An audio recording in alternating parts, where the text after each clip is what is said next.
Eu abro nosso programa com dados de uma pesquisa feita com cerca de 8 mil professores do ensino básico aqui do Brasil. São informações da plataforma digital Nova Escola e que ilustram o cenário difícil da educação durante a pandemia. Veja só, 1/3 dos professores classificam o ensino remoto como ruim ou como péssimo. Mais de 50% dizem não ter recebido qualquer formação para atuar no ensino remoto, esse ensino à distância. Na rede particular, os professores dizem que 58% das famílias participam das atividades propostas. Mas na rede pública, veja que diferença, esse número cai para 36%. Diante de tantos desafios, fica a pergunta: como pensar a educação para esses novos tempos?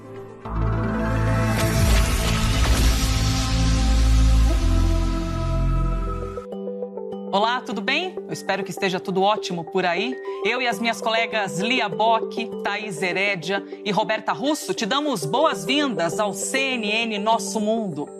A nossa entrevistada de hoje é uma das mais respeitadas educadoras do país. Há 2 décadas trava uma luta pela qualidade do que é oferecido nas escolas. E ela mesma quem diz, abre aspas, todos queremos desenvolvimento social e econômico, mas sem investir em pessoas, não há como ir além do histórico brasileiro de voos de galinha, fecha aspas. Com a gente hoje a presidente executiva da ONG Todos pela Educação, Priscila Cruz. Tudo bem, Priscila? Tudo ótimo, prazer estar com vocês. Prazer é nosso, hein, de estar aqui pelos próximos minutos, então, lhe fazendo muitas perguntas e poder colher um pouco desse teu conteúdo de 2 décadas na educação. Você falou sobre os voos de galinha. Isso mesmo. O que seriam os voos de galinha, Priscila? Olha, a gente tem aqui a super especialista em economia, Thaís Herédia, né? Para falar sobre hoje a entrevistada é você. Mas é que o Brasil, ele de fato, ele está há muito tempo, né? Sobe, cresce, começa a ensaiar um desenvolvimento social e econômico e cai tudo de novo. Por quê? Porque a gente não investe naquilo que é o principal de qualquer país, que são as pessoas, né? São as pessoas que desenvolvem novas tecnologias, inovações, né? A gente vive a era do conhecimento. E o começo disso tudo é a educação básica, é a primeira infância, é quando a gente começa a investir nas pessoas. Então, acho que esse é o grande erro histórico do país, assim, sem dúvida nenhuma. Para quem gosta de números, né, tem um estudo recente até do professor Hanushek, que é de Stanford, que mostra que se o Brasil crescesse 50 pontos no PISA, o PISA é aquela avaliação feita pela OCDE que mede a aprendizagem dos alunos do mundo, né? O Brasil participa, o Brasil está lá entre as últimas colocações. Se o Brasil crescesse 50 pontos, a gente acrescentaria, olha isso, Thaís, 1 ponto percentual no nosso crescimento de forma permanente. Então, imagina 1 ponto percentual ano após ano. Então, a gente acabou de ter uma queda de 9%, né? A gente não sabe como que vai ficar o crescimento geral do Brasil nesse ano. A gente já teria um crescimento garantido de 1 ponto percentual. Se a gente crescesse mais ainda no PISA, mais ainda. Então, assim, não tem desculpa. E o mais interessante, que eu acho que isso que me anima muito, é que esse crescimento econômico ele vem acompanhado do desenvolvimento social, né, e de distribuição de renda. Não é um crescimento que acumula na mão de poucos. O crescimento econômico pela via da educação, ele é um crescimento que promove distribuição de renda, de mais oportunidades, das pessoas poderem colocar em prática no seu projeto de vida. O que você quer fazer da vida, né? O que você mais tem vontade de fazer da sua vida?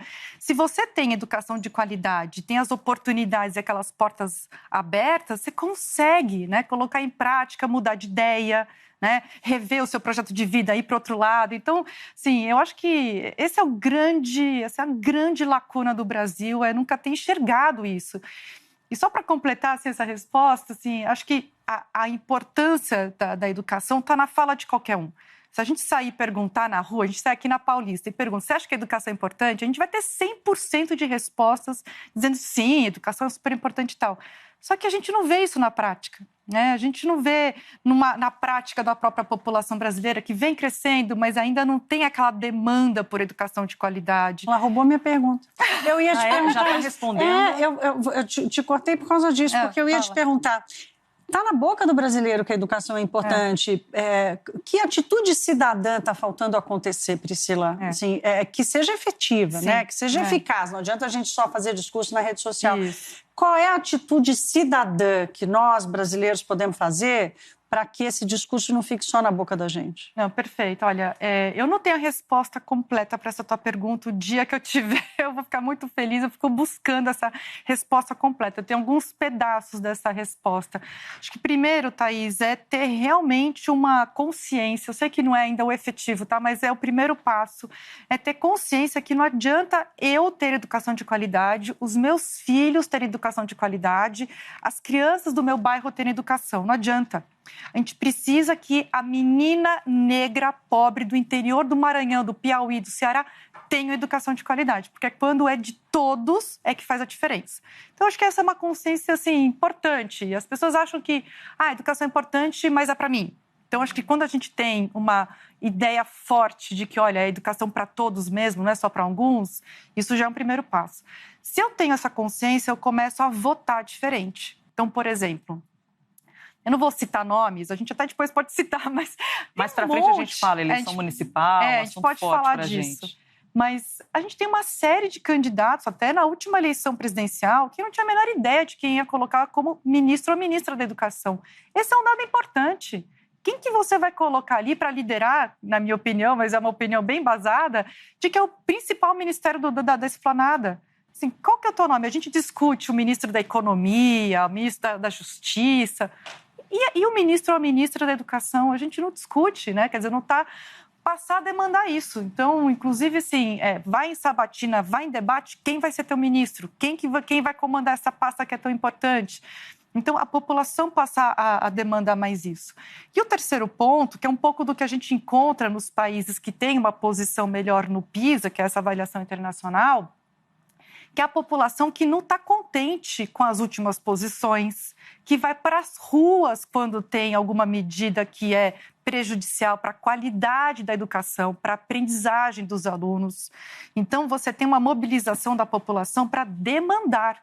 E aí, obviamente, tem a participação. Eu estava até comentando aqui no intervalo antes da gente começar, eu fui voluntária, você pode participar de projetos, ajudar organizações sociais, mas sempre tendo na cabeça que é a política pública que vai resolver na dimensão que a gente precisa no país. Eu queria saber, assim, os alunos hoje, eles saem da escola semi-alfabetizados, né? Não têm um interesse pelo que é ensinado. Muitos abandonam a escola por falta de conexão com aquele espaço, com o que é dito ali, né? E daí eu me pergunto, é dinheiro que falta apenas? Ou tem outras coisas em volta que também fazem falta? Uhum.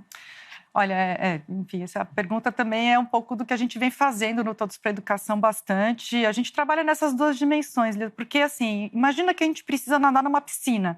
A piscina sem água, que são os recursos, não dá para você nadar. Você pode colocar o Michael Phelps, o grande medalhista de natação, para nadar nessa piscina, né? Um super gestor, não vai adiantar.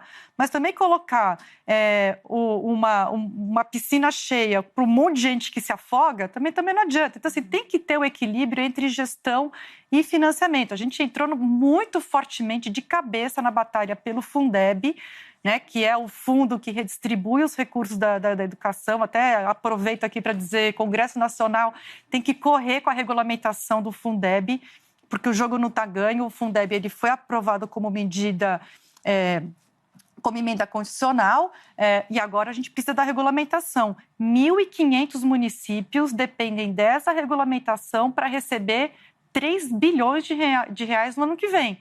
Se não tiver regulamentação até o final do ano, a gente perdeu o jogo. Então, eu só quero aproveitar para dar esse recado aqui que é importante.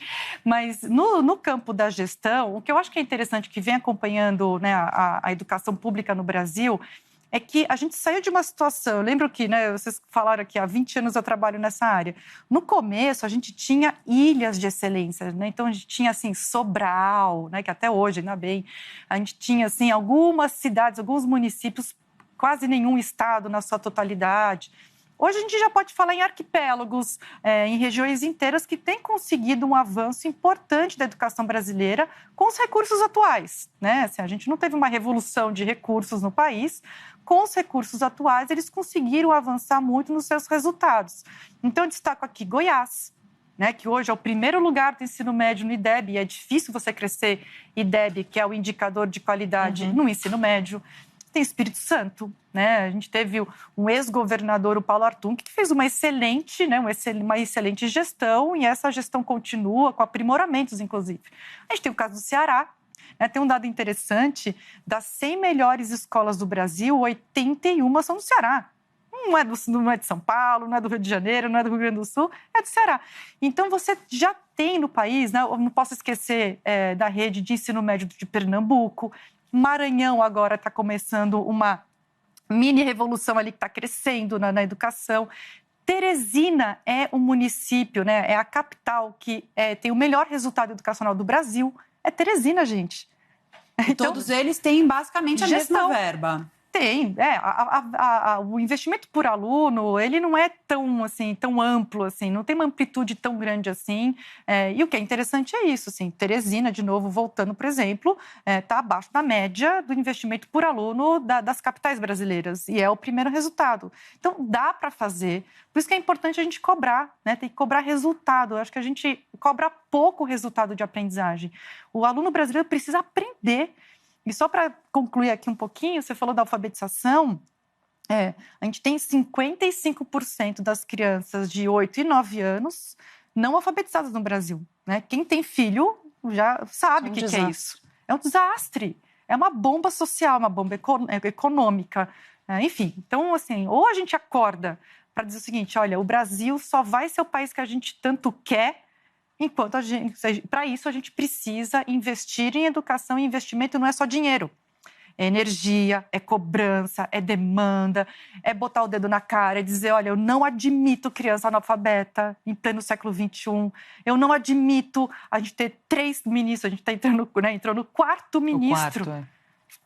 Assim, então, assim, a gente tem que dizer essas coisas. Sim, agora... Vou passar isso, Roberta Russo, que está conosco hoje, por favor. Muito obrigada. Eu vou passar um pouquinho para o cenário que a gente está vivendo agora, no momento de pandemia. Você tem dito em várias entrevistas que é até difícil conseguir medir os reflexos da paralisação, da evasão escolar, que pode acontecer depois. E claro que a gente vai demorar muitos anos para conseguir se recuperar. O que é que a gente puxa da história de outros cenários, depois de guerras, depois de outras pandemias, sobre os reflexos tão grandes na área da educação que podem ser trazidos como ideias aqui para o país? Ótimo. Acho que é legal a gente começar a falar mesmo de soluções. A gente foi buscar esses exemplos todos no mundo, porque a gente não tem um histórico recente de pandemias, como essa que a gente está vivendo da Covid-19, mas a gente teve guerras, a gente teve tsunamis, a gente teve terremotos, né? Sistemas educacionais inteiros ficaram paralisados em vários locais do mundo, e a gente foi olhar para isso. Tem alguns caminhos que são muito consagrados e que não dá nem para a gente se dar ao luxo de dizer: não quero olhar para isso, eu vou construir uma resposta brasileira jabuticaba do zero. Tem que olhar para isso tudo, né? Então, o que tem assim de consagrado? Primeiro, comunicação não é só isso que a gente está fazendo aqui, né? Comunicação é uma ferramenta de gestão. Por que a gente tem mais de 70% dos pais e professores não confiando numa retomada de aulas presenciais? Porque não tem conversa com eles, né? E não estou falando aqui de comunicação da imprensa, estou falando da comunicação da gestão pública e comunicação como ferramenta de gestão. Então, você ter representação de pais, de professores, trabalhando junto com a secretaria, em articulação com a Secretaria de Educação, com a Prefeitura, com o governo estadual, para construir o plano de retomada, para todo mundo se sentir seguro. Olha, eu estou aqui representando o interesse dos pais, eu estou representando o interesse dos professores. E a gente não tem isso muito aqui no Brasil, não é uma prática. A gente está com 3 estados que estão indo super bem nesse campo, que é Rondônia, Mato Grosso do Sul e Goiás. Eles constituíram... Isso é um pouco atitude cidadã, né? Esse envolvimento não só pós-pandemia, né, Priscila? Exato, exatamente. Esses 3 estados, eles constituíram um gabinete de enfrentamento da pandemia na educação. E aí tem representações, inclusive, do Ministério Público, Defensoria Pública, das assembleias, para poder todo mundo construir junto. Então, comunicação é um super ponto importante, né? Articulação, engajamento, comunicação, esse capítulo todo é muito importante. Tem o campo das medidas sanitárias, né? Então, os protocolos de saúde, distanciamento, né? O rodízio de alunos. Nenhum país que fez a retomada com sucesso das escolas fez da noite para o dia do 0 ao 100%. Você tem um escalonamento, você tem que ter ali uma volta programada. Um outro ponto é o acolhimento, né? O acolhimento também não é uma atitude simplesmente de generosidade, de amor ao próximo. É também, mas é porque o acolhimento, ele respeita o momento que está todo mundo vivendo, que é muito difícil, né? Esses alunos estão vivendo luto, esses professores estão vivendo luto e medo, então tem que ter acolhimento, e um acolhimento programado para isso, né? Tem um outro dado que é sobre evasão e que reflete um pouco isso, assim, 28% dos jovens brasileiros pensam em não voltar no ano que vem para o ensino médio. É um dado bem... É muita coisa. É muita coisa. É outra bomba social e econômica que vem por aí. Então, tem que ter acolhimento, tem que ter comunicação. E aí tem os protocolos mais pedagógicos, que é a avaliação de aprendizagem, revisão do currículo, revisão do calendário escolar. A gente vai viver um currículo agora, um calendário, 2021, né? Em alguns municípios, 2021, 22. Então, assim, tem uma série de ações. Por isso que a gente vem, assim, reforçando uma mensagem que...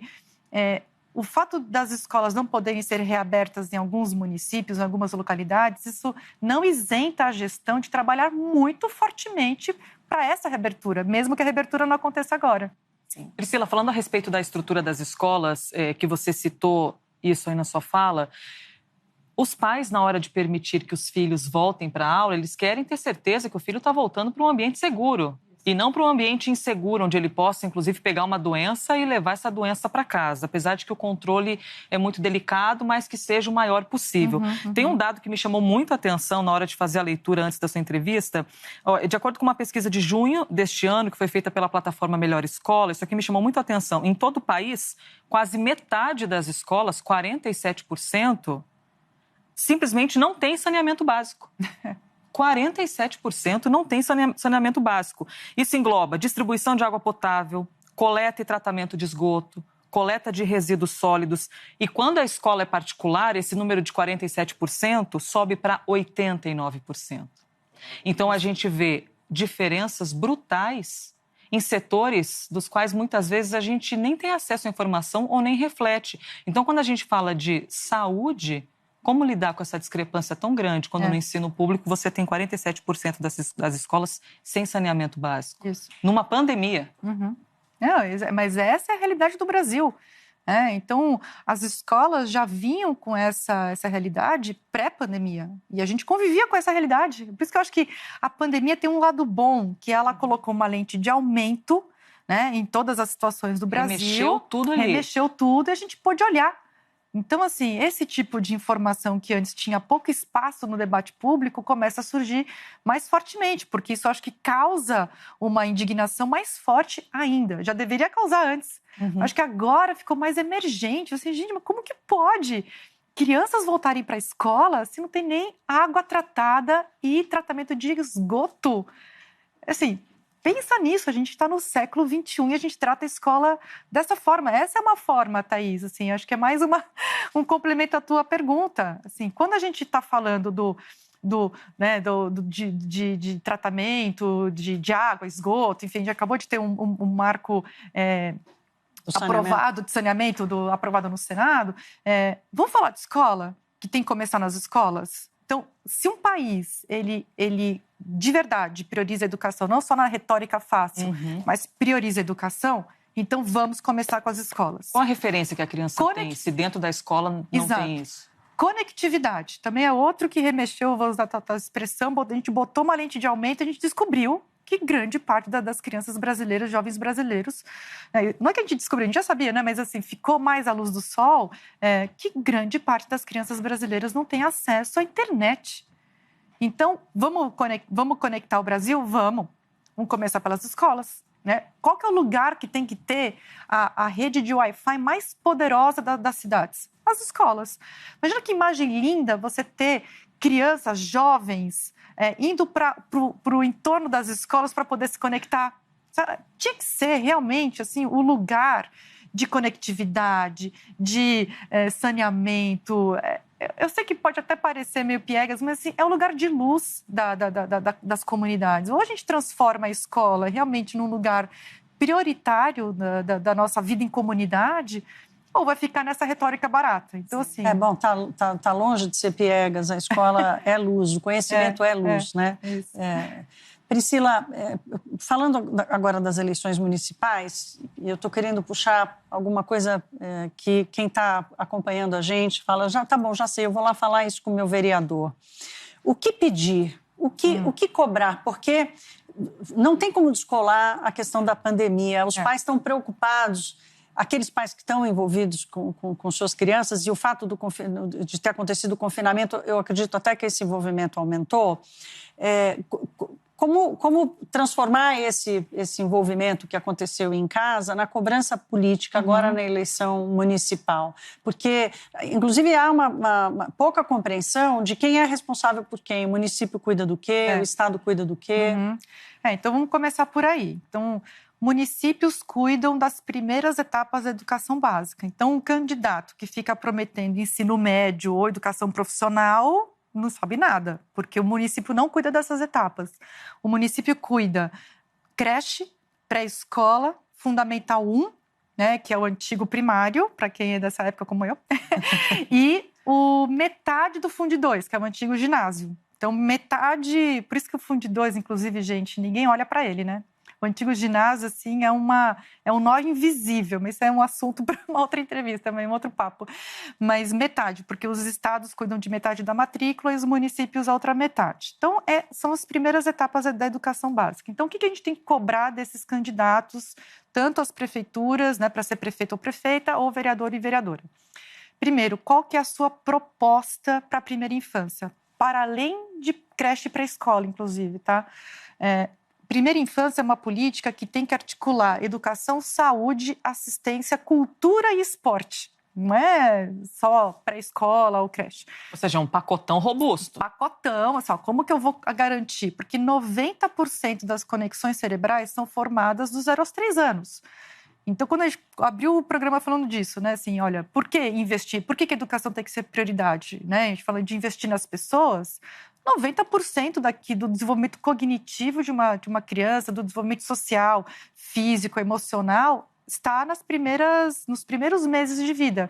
Então, o investimento ali tem que ser muito forte, principalmente para as crianças mais pobres, porque elas têm um vocabulário menos rico em casa, têm menos acesso à leitura, têm uma convivência, inclusive um estresse tóxico, infelizmente, maior nessas famílias. Então, o Estado, e aqui o Estado, né, o município, o governo estadual, o governo federal também tem um papel que deveria ser importante nesse campo, tem que prover biblioteca pública, locais para brincadeiras, né, ao ar livre. Essa criança precisa interagir com outras crianças, com outros adultos, ela precisa ter acesso à cultura. Então, aquilo que a gente garante, né, para os filhos da classe média e da elite, o teatrinho, a literatura, a leitura antes de dormir, isso tem que ser provido pela gestão pública. Então, primeira infância. Segundo ponto, a alfabetização. Né, voltando aqui para aquele meu dado horroroso, assim, que eu não me conformo de ter 55% de criança ainda não alfabetizada. Então, o que fazer para garantir a alfabetização das crianças no município? Né? E aí tem o terceiro dado, que é olhar a aprendizagem do município, como avançar a aprendizagem em todos os anos. Só aqui, fazendo aqui um reforço, sublinhando uma situação também muito ruim do país, o IDEB, né, que é o indicador de qualidade, a gente acabou de fazer esse levantamento lá no Todos pela Educação, a gente tem no país mais de 5.600 municípios. Desses municípios, 2.050 municípios tiveram queda no IDEB de 2017 para 2019. 40%. Então, você está falando... Ela é rápida. Maravilhosa. O que a gente está falando aqui? Que depois de 2 anos de gestão e financiamento, né, de investimento nesses alunos, teve queda. Então, se o candidato à reeleição e ele faz parte desses 2.050 municípios, a gente tem que ficar de olho. Merece ser reeleito um prefeito ou prefeita que vai entregar o seu município pior do que a situação que ele encontrou? Acho que a gente tem que refletir sobre isso. É um questionamento bom, hein? E as obras, né, que as prefeituras fazem em épocas de eleição, às vezes costumam chamar mais atenção do que o próprio sistema de educação. Roberta Russo. E já que a gente falou tanto em desigualdades, né, que talvez seja a face mais cruel dessa pandemia, e a gente tem que olhar para isso também, como é que você enxergou o movimento das escolas particulares em várias regiões do país, mas eu vou destacar São Paulo, de tentar fazer um descolamento das escolas públicas no momento de retomada, no momento do calendário e de organizar como é que ia fazer essa retomada? É um exemplo para os alunos? Foi uma postura? Como é que você enxerga essa postura das particulares? Olha, com uma certa, assim, preocupação, tá? Quer dizer, cada um se organizar para demandar aquilo que acha certo, eu acho que é legítimo, maravilha. Agora, eu tenho preocupação em relação a isso, por quê? Porque isso desmobiliza, de novo, a classe média, a elite brasileira, que, infelizmente, tem mais voz, tem mais acesso, que consegue ter uma cobrança. Isso desmobiliza a cobrança pela reabertura das escolas, também das crianças mais pobres. Inclusive, eu participei aqui na CNN de uma manhã, no domingo, discutindo isso, e o presidente do sindicato... Foi com você, verdade, Roberta, é isso mesmo.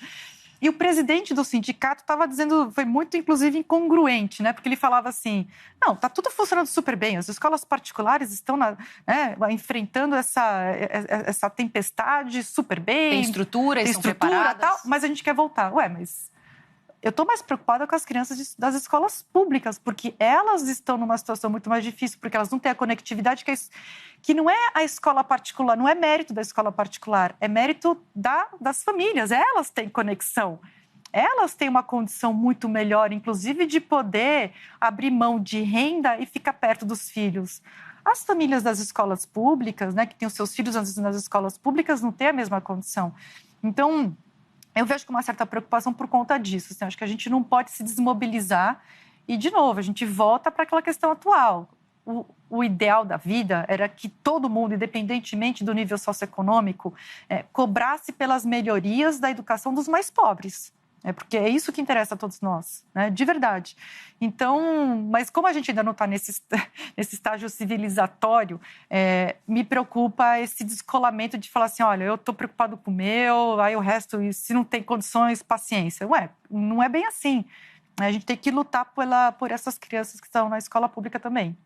Agora eu passo a palavra para a Lia Bock, que é o seguinte, nós temos 1 minuto e meio para o intervalo. Aí, se você quiser colocar aquela ideia para deixar aquela pulguinha atrás da orelha da nossa entrevistada, e a resposta vem na sequência, pode ser? Sim. Priscila, você falou fiquei com uma coisa na cabeça, que você falou a escola tem que ensinar, tem que passar o conteúdo, e eu tenho pensado muito criticamente essa coisa conteudista das escolas, porque eu realmente não sei, eu tenho 4 filhos, uma enteada, eu realmente não sei se é só isso. Eu acho que a escola vai muito além, ela forma cidadãos, né? Ela forma a gente para o mundo. A gente pode muito quando a gente aprende coisas, mas eu não sei se essas coisas são só matemática, português, ciência, a fórmula de Bhaskara. Eu acho que tem ensinamentos de cidadania, né, muito importantes ali. E aí você falou desse jeito, não, tem que passar o conteúdo, eu fiquei com isso em mente, assim, o que é passar esse conteúdo para você? Me preocupa um pouco essa história conteudista, assim, que resume a gente a provas do vestibular, ao número do PISA, que eu acho fundamental, eu acho uma ótima forma de medir, mas será que não tem muito mais que isso que a gente também tem que buscar? Não, é muito legal essa tua pergunta, Lia, porque, de fato, assim, a função da escola, da educação e da educação pública, né, também, é preparar e garantir esse preparo do cidadão, do trabalhador e do membro de uma família. Está lá na Constituição Federal.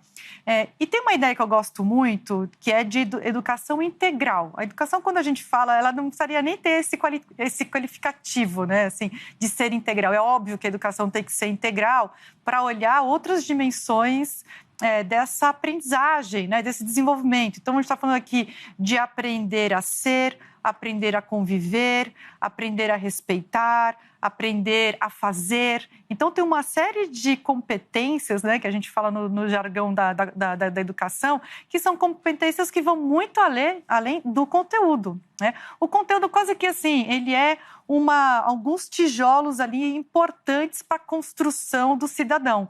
Sem conteúdo também, sem você ter a aprendizagem desse ensino conteudista, sem esses conteúdos, você também não consegue organizar suas ideias, né? Você não consegue formular, você não consegue ter o tal do pensamento crítico. Você precisa de conteúdo, você não consegue totalmente fugir disso. Mas outras competências e habilidades precisam estar junto a esse conteúdo para poder formar o conjunto de conhecimentos que a gente tem, o conjunto de saber fazer que a gente tem. A gente tem vários saberes, a gente sabe fazer um monte de coisa. E esse saber e esse aprender, dos mais importantes é aprender a aprender, né? Porque a gente precisa aprender o resto da nossa vida, né? Já foi a época em que você aprendia um ofício, né? Então, por exemplo, as mulheres, né? Já que a gente está aqui num programa cheio de mulheres, então você aprendia ali uma série de tarefas domésticas, você passava a vida, né, usando aquele conhecimento e acabou. Hoje já não tem mais, isso não existe. No mundo profissional, a gente está o tempo inteiro aprendendo. Então, aprender a aprender é uma dessas competências super importantes.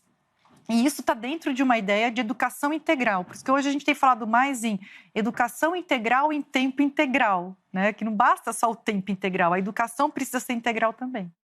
E até a Lia tocou nesse assunto do conteúdo, e eu estava pensando sobre o conceito de homeschooling, que é a educação doméstica, uma discussão que ganhou força nos últimos anos, principalmente no ano passado, está sendo discutido também isso no Congresso, inclusive, mas no momento em que os pais ficaram com os filhos em casa, fazendo a educação deles em casa na pandemia, muita gente viu que é muito difícil, né? Surgiram aí, inclusive, surgiu muita angústia, muita dificuldade nessa relação. Viram que ser professor não é tão simples assim. Pois é. Será que ensinar é mais difícil, muito mais difícil do que muitos pais avaliavam? Muito mais. Você imagina que ser professor, não basta você gostar de criança, ter jeitinho com criança, com jovem, ou o outro lado até assim, mas eu sei matemática, eu posso ser professora de matemática. É super difícil, acho que todo mundo, outro dia, a minha filha, eu tenho duas filhas, tem uma filha que está no 5º ano, outra que está no 6º ano. E a do 6º me faz umas perguntas assim, mãe, como que eu faço, como que eu respondo, como que eu resolvo tal problema de matemática? Eu sei resolver, mas eu não sei ensinar. Então, uma coisa é você saber a matéria, o conteúdo, a outra é saber ensinar para crianças diferentes, de uma sala de aula que tem muita desigualdade, né, que estão em níveis diferentes de aprendizagens anteriores. Então, saber ensinar é uma ciência que a gente deveria levar muito mais a sério. Por isso que os cursos de pedagogia e licenciatura precisam também ser revistos, né? Esse, inclusive, é um dos trabalhos do Todos para a Educação, pensar o currículo de formação de professores, tanto a formação inicial, que acontece no ensino superior, mas também a continuada, que acontece depois que o professor já está na sua atividade profissional. Então, o desenvolvimento profissional do professor, para que ele seja cada vez melhor na sala de aula, para garantir aquilo que é a preocupação da Lia. Assim, olha, eu não quero apenas que o meu filho ou que as crianças do Brasil, as crianças do mundo, saibam Bhaskara. Ele precisa saber um monte de outras coisas, mas até para aprender Bhaskara, você precisa ter uma didática específica. Tem uma didática que é específica da matemática, da língua portuguesa, da biologia. Dominar isso é muito, muito difícil, é uma ciência, a gente precisa garantir isso para todos os professores. Mas dá para fazer isso ganhando R$ 2.500? Tudo isso, todas essas coisas? Então, a gente precisa valorizar o professor. Eu sou, assim, super partidária desse caminho. Assim. Se a gente concorda que educação né, eu acabei de falar, se o MEC é o ministério mais importante da esplanada, na minha opinião, o professor, ele é o principal profissional do país. Tá? Para isso, a gente precisa fazer o que outros países fizeram, que é atrair para a carreira docente. Aqui estou colocando uma visão super pragmática, tá? Assim, para além daquilo que eu acho que tem que valorizar o professor pelo valor que ele tem como profissional. Mas dentro de uma visão bem pragmática, se a gente quer, que é o que Coreia do Sul faz, Finlândia, Singapura, a China, né, que agora está nessa coisa toda, Se a gente quer ter a educação que esses países têm, o fator mais determinante é professor. E o começo da carreira é a atratividade. Para atrair, você tem que ter uma atratividade para os 30% melhores alunos do ensino médio. É desse bolsão que a gente precisa tirar os futuros professores. Esse é o caso de sucesso do mundo. Não tem país que tem uma educação de excelência que não tem uma boa atratividade. Não existe. Também, assim, seria uma boa mágica. Atratividade, você fala, é um bom salário. De virar professor. Você queria salário, ser professor. Inclusive, também. Salário o salário faz parte. Salário faz parte. A gente também participou de uma pesquisa recente que mostra, quando a gente pergunta para o professor o que ele quer, é salário, mas também é formação e valorização social. Quando a gente fala para um jovem que quer ser professor ou professora, mas você é tão inteligente, vai ser professor... Isso é uma baita desvalorização. Feliz dia do professor. Além de dar aula, você trabalha no quê? Você trabalha no quê? Você faz mais alguma coisa? É verdade. Você vende cosméticos também, assim como atividade extra? Assim, que triste, isso, né? Isso é muito triste. Então, tem outros fatores de atratividade, mas a gente precisa mesmo elevar a atratividade da carreira docente, sem dúvida nenhuma, e salário é um dos fatores. E é um limitador no Brasil, né? Nós estamos com dificuldade disso, assim. O Fundeb mesmo... com as crianças dela. O Fundeb mesmo, ele previa um aumento, ele prevê, né, um aumento para os professores, mas o governo está querendo burlar aí, não atrelar a inflação, quer dizer, tem uma dificuldade mesmo do governo em remunerar... Aí tem uma questão mais técnica que a gente tem que olhar os dados ali, que é o seguinte... Hoje, o piso salarial dos professores ele está atrelado ao valor do Fundeb, né? E o novo Fundeb, ainda bem, ele cresceu muito, né? Para vocês terem uma ideia, o piso de investimento por aluno do Brasil vai subir de 3.700 para 5.700. Então, é um baita aumento de investimento por aluno. Esse aumento todo... Por ano, né? Por ano. Por ano, exatamente, façam as contas.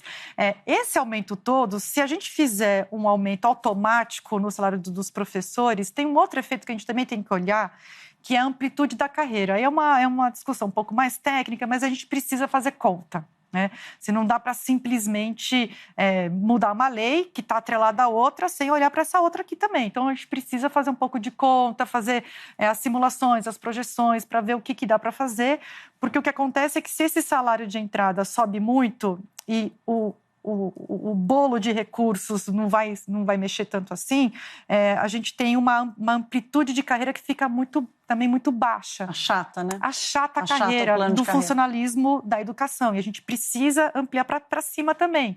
Né? Porque é bom que o professor, quando ele entra numa rede pública, ele olha assim para cima e fala, poxa, mas eu estou entrando com tanto, legal, mas eu posso chegar a tanto. Então, assim, é importante essa amplitude também. Então, assim, eu concordo, mas precisa fazer conta e precisa fazer formas de fazer com que seja um aumento acima da inflação, mas sem achatar as carreiras. Então, tem uma questão aí que a gente precisa pensar bem mesmo. Deixa eu aproveitar e trazer o professor aqui para a nossa conversa, já que é a nossa pauta. O professor, até a Roberta trouxe esse exemplo da educação em casa, se um pai ou uma mãe já vive um desafio de ter de educar um filho ou colaborar com a educação, e o desafio é com uma ou duas crianças, você imagina uma sala de uma escola pública com 35, com 40 seres humanos diferentes, com amores e dores diferentes, vivendo adversidades dentro de casa e que vão todas amontoadas para dentro da sala de aula.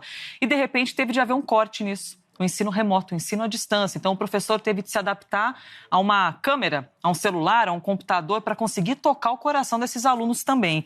E a gente trouxe aqui na abertura do programa esse dado aqui de que mais de 50% dos professores pesquisados, foram 8 mil professores dessa plataforma digital A Nova Escola que fez a pesquisa, mais de 50% dizem não ter recebido qualquer formação para atuar no ensino remoto. Priscila, os professores foram, então, assim, jogados. Vai lá, assume o desafio. Na verdade, assim, todo mundo... No começo, todo mundo estava aprendendo meio junto, né? Então, assim, inclusive, assim, nos primeiros meses eu tomava muito cuidado para fazer críticas às gestões públicas, tanto os estados quanto os municípios, em relação a isso, porque, na verdade, estava todo mundo aprendendo, né? As secretarias, o secretário de educação... No começo. No começo, nos primeiros meses, assim, né? Então, não tem especialista em ineditismo, né? Exatamente. Assim, é uma situação nova... por mais que a gente visse, né, a pandemia ali na China, vindo para cá, indo para a Itália, mas preparados ninguém estávamos, né? Ninguém estava, né? Na minha atividade, a gente teve que fazer uma série de alterações e de mudanças e tal. O que aconteceu é que depois essas redes, né? A gente tem mais de 5.600 redes municipais e 27 redes estaduais. Essas redes, elas tiveram uma curva de aprendizagem. Essa curva, ela variou muito de estado para estado, de município para município. A gente tem estados que, além de ainda não terem feito nenhuma formação de professores até agora, não tiveram um provimento de educação remota, né, de ensino remoto. Né, muito pouco, quase nada. Enquanto que a gente teve outros estados, mesmo estados grandes como São Paulo, que é um estado super complexo, né, são milhares de escolas, mais de 6.000 escolas aqui na rede estadual, teve formação, teve aula remota, funcionou perfeitamente? Não. Mas houve uma vontade e um trabalho muito forte, muito duro. São Paulo, Maranhão, Pernambuco. Então, assim, a gente tem casos, no Mato Grosso do Sul, então a gente tem casos de redes que se reinventaram, também passaram pela curva de aprendizado, também fizeram formação ao longo e foram aprendendo, né, conforme a implementação dessas novas políticas, dessas novas práticas e tudo mais. Teve redes que não. E a gente também tem uma outra desigualdade que é entre as redes estaduais e as redes municipais. As redes estaduais, até por conta do tamanho delas e do apoio que elas têm, quer dizer, por conta da estrutura que é maior, elas se organizaram melhor para fazer essa formação, para poder ajudar o professor melhor do que as redes municipais, que a gente tem uma situação de vulnerabilidade, inclusive gerencial nos municípios, muito grande, né? Assim, tem a ver com o Estado brasileiro, que se organizou de uma forma em que municípios muito vulneráveis, muito pequenos ou sem estrutura de gestão são responsáveis por políticas importantes como a da educação básica, das primeiras etapas da educação básica.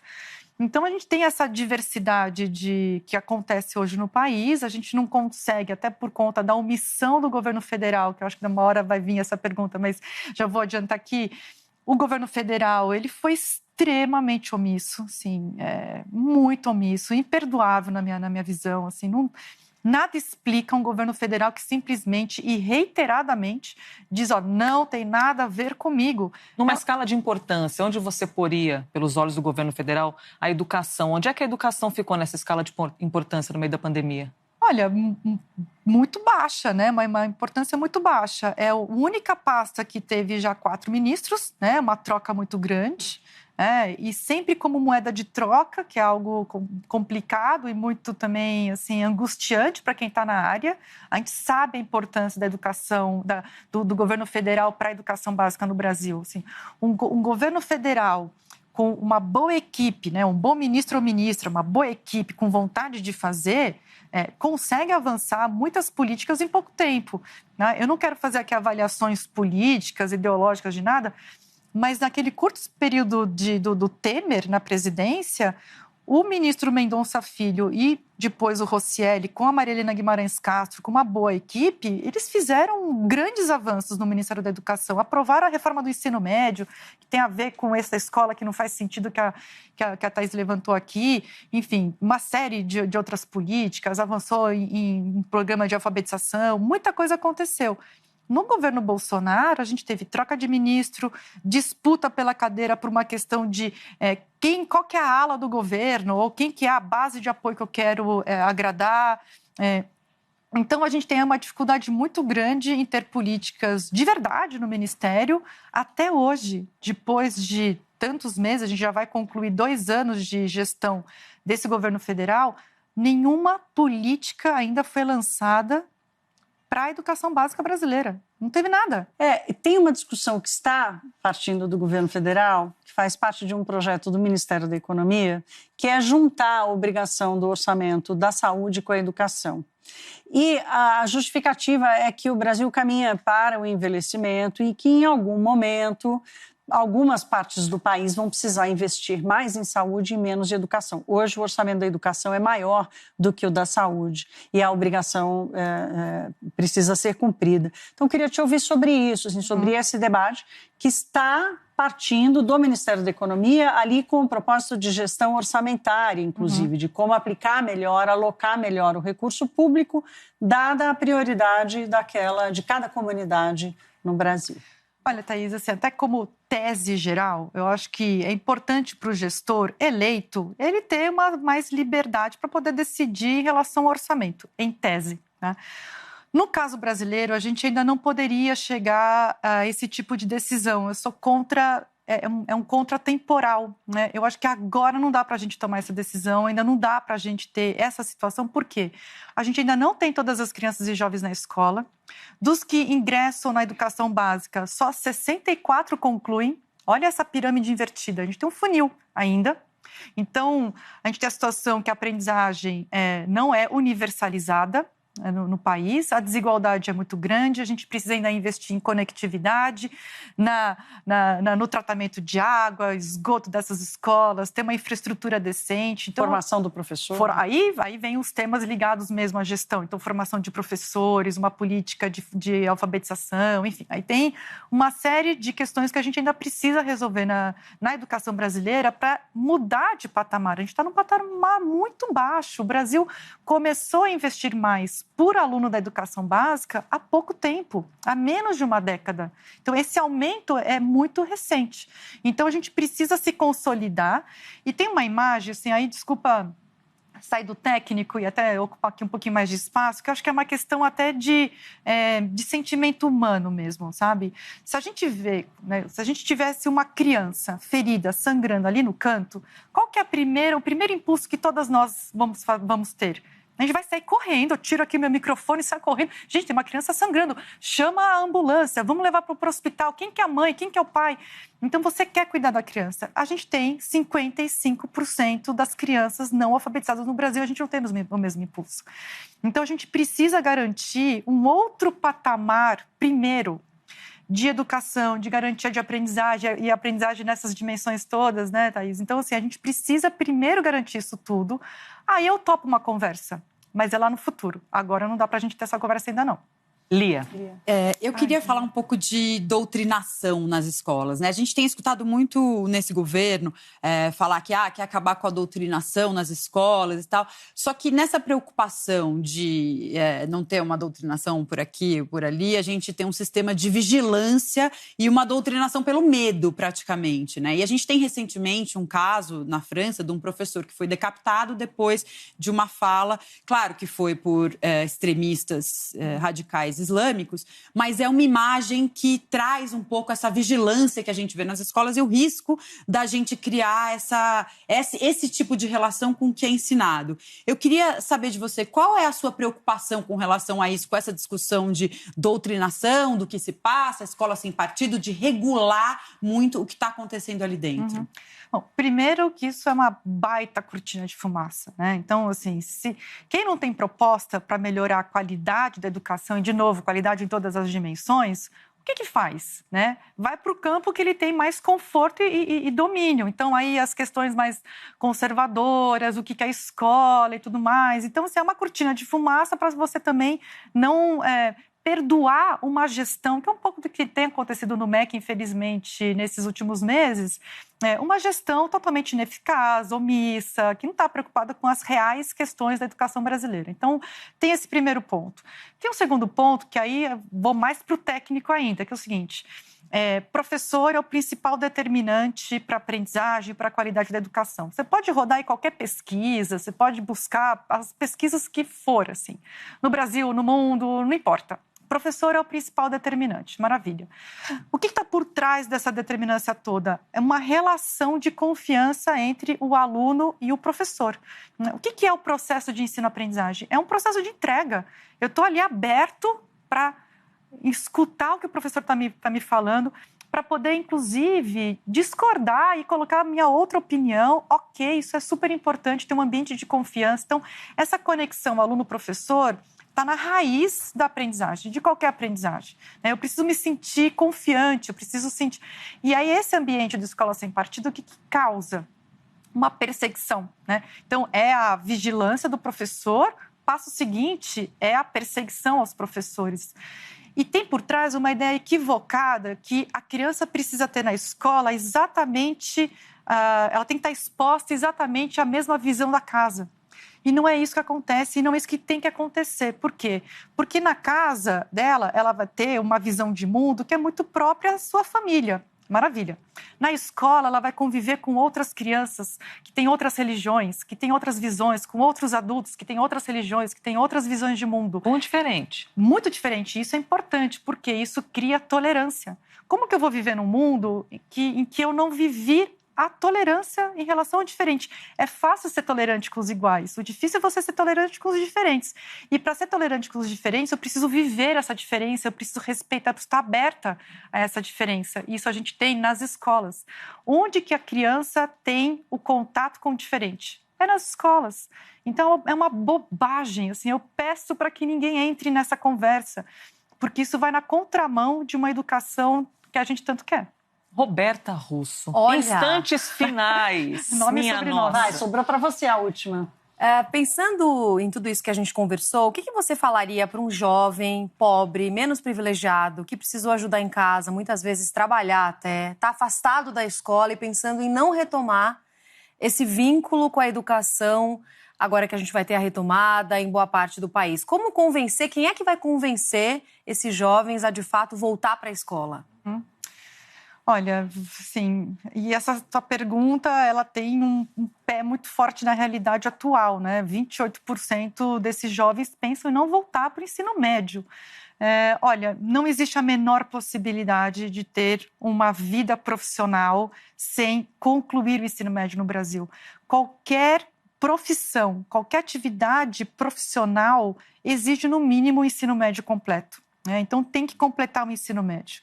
Tem que completar alguma formação profissionalizante. Aqui, tanto o ensino médio, pode ser um ensino médio profissionalizante, né? Pode ser uma educação profissional ou técnica de nível médio, ou a universidade, né? Para você poder exercer uma profissão em pleno século XXI, você não ter uma profissionalização é navegar num mar super complicado, complexo, em que a demanda por conhecimento é muito maior do que era antes.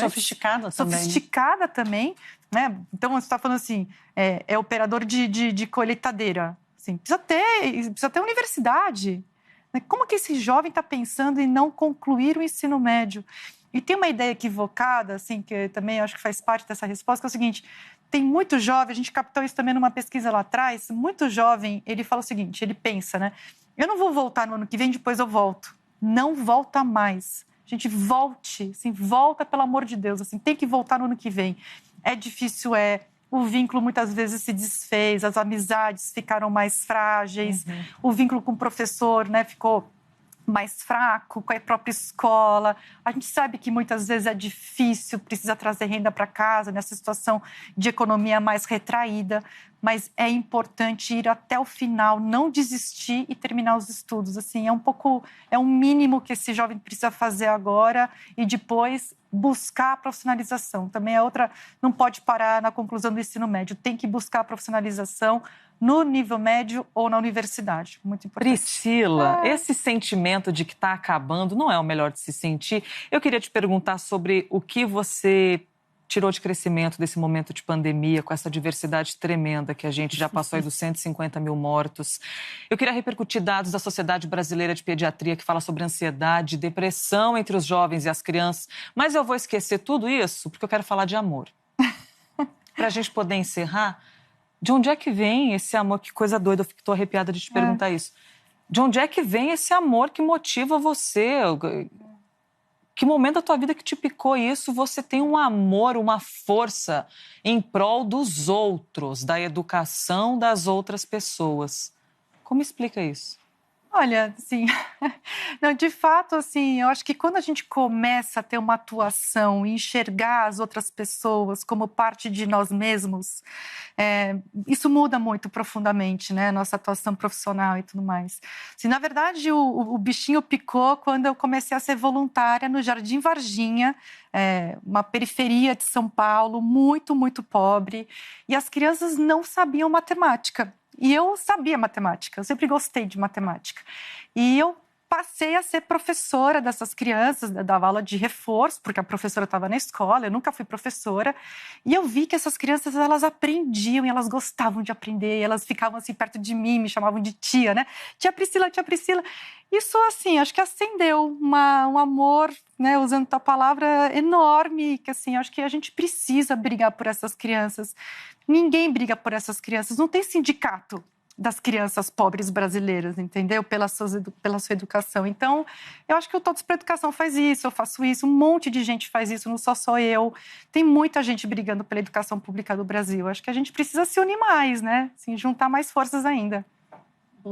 Priscila, parabéns. Muito obrigada. E que a gente possa, obrigada, como cidadã, se inspirar com esse amor e sempre mover a nossa vida embasado no amor, que isso faz uma diferença tremenda. O nosso programa com a presidente executiva da ONG Todos pela Educação, Priscila Cruz, está disponível na íntegra para você rever quantas vezes quiser no site cnnbrasil.com.br, e lembro que também está no nosso canal do YouTube, viu? E também no formato de podcast e em todas as plataformas de áudio, ou seja, em todos os lugares, para você ouvir novamente todas essas ideias. Priscila, mais uma vez, muito obrigada. Obrigada, meninas. Obrigada, gente. Esta é a CNN Inconfundível.